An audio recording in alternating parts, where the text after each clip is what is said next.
Қайырлы күн балалар. Бүгін бізде әдебиет сабағы Ахмет Байтұрсынұлының ата насихаты мәтінін оқимыз. Балалар, енді біз сабақ бойы бір-бірімізбен тыныштықта, ынтымақта, достықта бірлесіп жұмыс істеу үшін бір шаңырақ астында тренеріне шақырамын. Келе қойыңдар.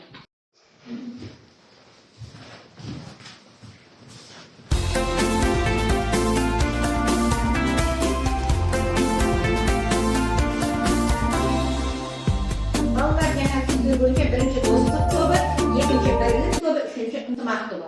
Бүгінгі сабақта бәріне сәттілік тілеймін. Балалар, бүгінгі сабақта біз өзіміз бағалап отырамыз. Қазір әрқайсымызға бір бағалау парағын таратып жіберемін. Балалар, енді мына бейне жазбаға назар аударайық.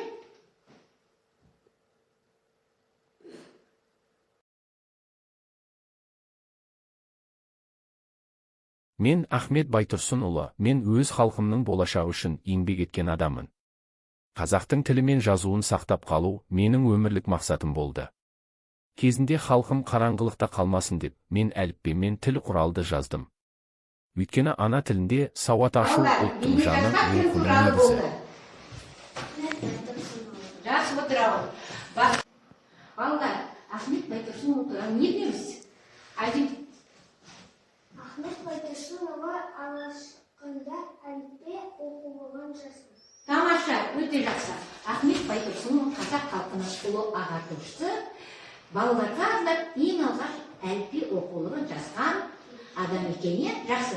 Олай болса балалар, бүгін біз Ахмет Байтұрсынұлының ата насихаты деген мәтінін оқиды екенбіз. Балалар, тақтаға назар аударайық. Бірінші нақыл сөз. Аталар сөзі ақылдың көзі. Қалай түсінеміз? Жұптасып ақылдасып жүрейік. Жұптасайық. Не? Жұптасып.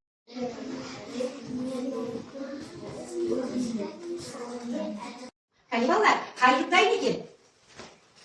Жақсы, өте тамаша. Ағай айтамыз. Аталар сөзі ақыл көзі. Аталар жерге мектепте ақылды бол. Мұғалімді тыңдау бол. Сабағымды жақсы оқуды кеңес береді. Жақсы, тамаша, өте жақсы. Ал бұлақ дегенді қалай түсінеміз? Әже ақылы бұлақ дегеніміз, әже бізге үнемі кеңес айтады. Ақылды болыңдар, мұғалімді тыңдаңдар, бізге сабақты оқыңдар, тәртіпті, ақылды болыңдар дейді. Балалар, онда бүгін біздің тақырыбымыз ата насихаты деген. Ал бүгінгі мақсатымыз қандай болмақ екен онда? Кәне, таусар оқып. Мәтіннен қажетті ақпаратты табады, мұғалімнің көмегімен мәтіннің тақырыбының негізі бойына анықтау. Тамаша, отырамыз, балалар, өте жақсы. Бүгін біз оқыған мәтінімізден негізгі ақпаратты табады екенбіз, және мәтіннің негізгі ойды анықтайды екенбіз. Жақсы, онда балалар, оқулықта 54-ші рет ата насихаты бар. Балалар, енді мәтінді ішімізден мәнерлеп түсініп оқып шығайық.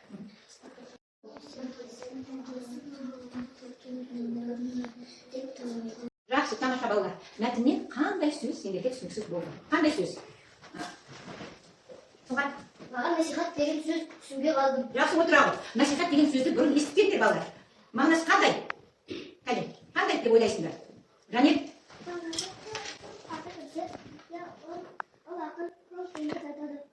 Насихат ақыл кеңес дейді. Тағы? Насихат жақсылыққа үндеу. Жақсы, отыр.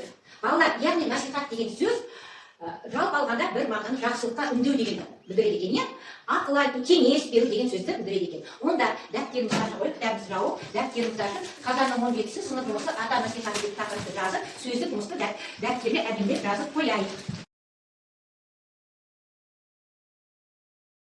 Жақсы балалар, мәтін түсінікті болса, енді сұрақтарға жауап берейік. Енді мәтін бойынша сұрақтарға жауап беріп көрейік. Ата балаларына қандай кеңес айтты? Қандай кеңес айтты балалар? Жақсы. Ата тату болыңдар деді. Жақсы. Неліктен әкелері бір байлам шыбықты шешеді?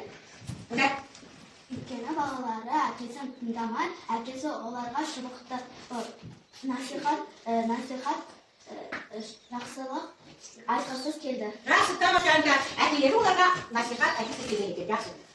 Балалар, мәтіннің мазмұнын түсінді ғой, Жақсы. Егер мәтіннің мазмұнын түсінетін болсақ, енді мәтін бойынша топтық жұмыс жасап көрейік. Бірінші топ мәтіннің суретке сәйкес келетін тұсын тауып, кітапты ашып, сол топ бойынша сахналар осыны дайындалып отырамыз. Екінші топ ата ақылы кестесін толтырамыз, бірлік топтас. Үшінші топ кейіпкер әдісі бойынша жұмыс жасаймыз. Түсінікті ме?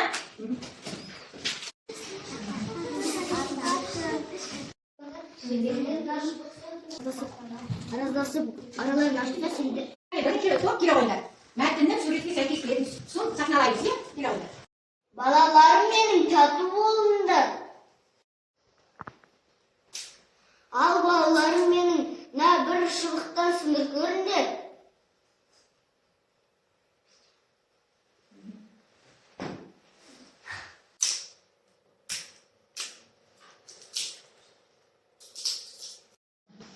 Balalarım benim araların aşılsa sindir naşı bıksaktı bolasındır. Al tatlı olsandır sinderde hiçbir cevap ala almaydı. Тірліктік күні бірліктер. Тамаша. Өте сәтті аяқталды. Екі топта бір-бірімізді баға керек. Бірінші топ, екінші топ, екінші топ, үшінші топ. Үшінші топ бірдей, жақсы. Бірінші топ, екінші топ баға керек. Жұлдызша, тамаша, екінші топ, жұлдызша, үшінші топ, жұлдызбен, е? Сіздер бірінші, үшінші топ істейді. Жұлдыз, жұлдызша. Жақсы, өте тамаша. Жақсы. Балалар, мәтініміз сәтті аяқталды. Енді мәтініміздің негізгі ойы не болды? Түйінді ойы. Айжелік. Атасы балаларынан бірлікке ынтымаққа шақырды. Тамаша. Атасы балаларын бірлікке, ынтымаққа, бір-бірімен үнемі дос болуға шақырған үндеп насихат жасаған екен. Не жақсы отырады. Енді осы бірлік, ынтымақ, достық туралы қандай нақты сөздер білеміз? Кім айтады? Алтау ала болса. Алтау ала болса, ауыз табы кетеді. Төртеу. Түгел болса, Төбетегі. Тамаша, отыра ғой. Жақсы. Енді балалар, бүгінгі сабағымызды қорытындылай келе, кері байланыс беріп жіберейік. Асыл қоржынның әдісі. Жасыл, сары, қызыл қоржындар көріп тұрсыңдар. Енді бүгінгі сабақты өте жақсы түсінсеңдер, жасыл қоржынды басамыз. Әлі де мен оқуым керек, сізге оқуым керек, тағы да бір оқуым керек десеңіздер, онда сары. Бүгінгі сабақ бойынша өте түсінбеймін десем, онда қызыл қоржынды басады. Екеуміз бір-бірден келе ғой. Тамаша, отыра ғой, келесі. Досмұхамед, Сұңғат, Әзей келе қойды. Бірінші топтан. Жақсы, тамаша. Қоржынымыз ас. Тамаша балалар. Кері байланысымыз аяқтап, бүгін қоржынымызға қаншама асықты салып алдық. Яғни бүгін сабақ сіздерге өте түсінікті болды. Видео тапсырма. Осы ата насихаты деген мәтінді оқимыз. Және мазмұнын біліп келеміз. Сонымен бірге 5-ші тапсырманы орындаймыз. Түсінікті ме? Жақсы, осымен сабағымыз аяқталды. Қайырлы күн әріптестер, мен Жандаралова Жанар Ахметхановна, Шоқан Уәлиханов атындағы нөмір мектеп лицейінің бастауыш сынып мұғалімі, педагог зерттеуші. Бүгінгі сіздерге ұсынып отырған тақырыбым 2-ші сынып әдебиеттік оқу пәнінен Ахмет Байтұрсынұлының ата насихаты мәтіні. Сыныпта оқушылардың тыныштық, жайлық, ынтымақ, бірлік орнату мақсатында бір шаңырақ астында атты психологиялық тренинг өткіздім. Қызығушылығын ояту мақсатында жасанды интеллектін қолдана отырып, Ахмет Байтұрсынұлының суретін сөйлетіп, тыңдалым жасадық.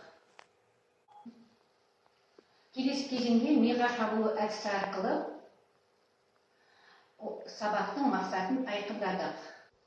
Келесі кезеңде мәтінді талдау мақсатында оқушыларға бомбазл платформасын қолдана отырып, анықтаушы қарапайым интерпретациялық тәжірибелік сұрақтар қоя отырып, мәтіннің негізгі ойы анықталды.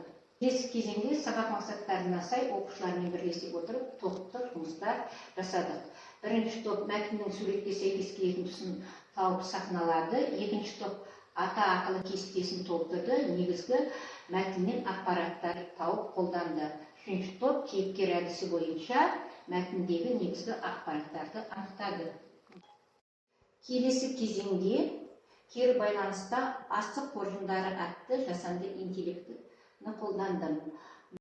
Бүгінгі әдебиеттік оқу пәнінен өткен ата насихаты сабағы сабақ мақсатына жетті деп ойлаймын.